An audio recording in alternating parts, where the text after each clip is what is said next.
যে ঈশ্বরকে প্রীতি করতে গেলে ঈশ্বরকে আরাধনা করতে আরাধনা ছাড়া আর অন্য কোনো পথ নাই, কোনো বিকল্প নেই। কৃষ্ণ বলছি কি ঈশ্বর প্রীতির জন্য আরাধনা, আর জীবন তুমি যদি বাঁচতে চাও, বেঁচে থাকতে চাও, তোমার নিত্যকর্ম, এই দুইটা পথ। একটা নিত্যকর্ম আর ঈশ্বরকে প্রীতি করার জন্য আরাধনা।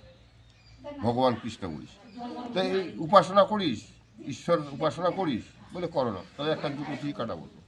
তো এইভাবে কাটা করতে করতে দেখা গেল হ্যাঁ হিন্দু যে যেই দাঁড়াবে, হ্যাঁ দাঁড়াবার যে জায়গাটা, এই জায়গাটা ধর্মীয় ব্যাপারে কোনো বিবাদ নেই। অর্থাৎ এইটা কৃষ্ণের নির্দেশিকায় যে আমরা যে দাঁড়াবো, এই দাঁড়াবার জায়গাটা নাই। হিন্দু একটাও করে না।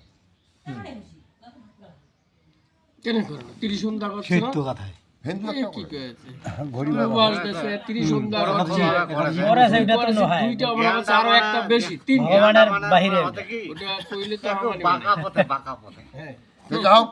এই যে আজকের যে কর্মটা হবে, সনাতন ধর্ম পালন করো, আমরা আচ্ছা ওইগুলো নিয়ে আলোচনা হবে। যা হোক আজকের যে কর্মটা হবে না, সনাতনী নয়, কর্মটা হলো উপনয়ন।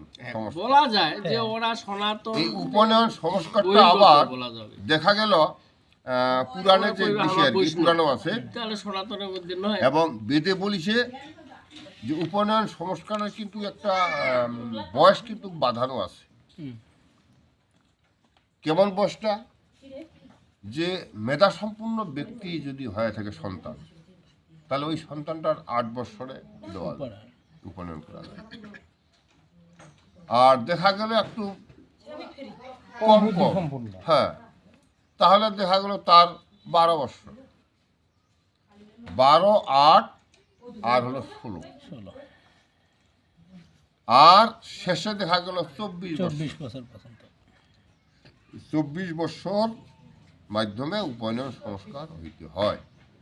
তারপরে যদি হয় সেটাকে পতিত বলিয়া গণ্য হয়। 24 বছর পর্যন্ত যদি সে দীক্ষা গ্রহণ না করে, তাকে পতিত বলে গণ্য করা হয়।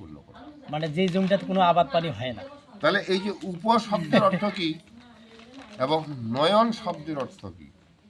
একটা কথা, নয়ন বলতে আমরা কিন্তু চোখ বুঝি। এলা দেখা যায় উপশব্দের অর্থ নিকট। এখন যদি যায় নয়ন মানে হচ্ছে আলো। আলো, হ্যাঁ, নয়ন আলোর নিকটে সমবেত, মানে উপবেশন হওয়ার নাম হচ্ছে উপাসনা। হ্যাঁ, উপাসনা। তো এই যে উপাসনা, একটা হলো উপনয়ন, এই যে উপনয়ন, এই যে নয়নের কথা বললো, নয়ন শব্দের অর্থ হলো আলো।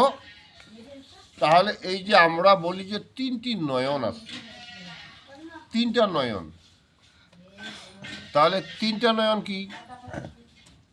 একটা হলো জ্ঞানের আলো, জ্ঞান চক্ষু, আর একটা হলো চর্মচক্ষু। তাহলে কয়টা হইল?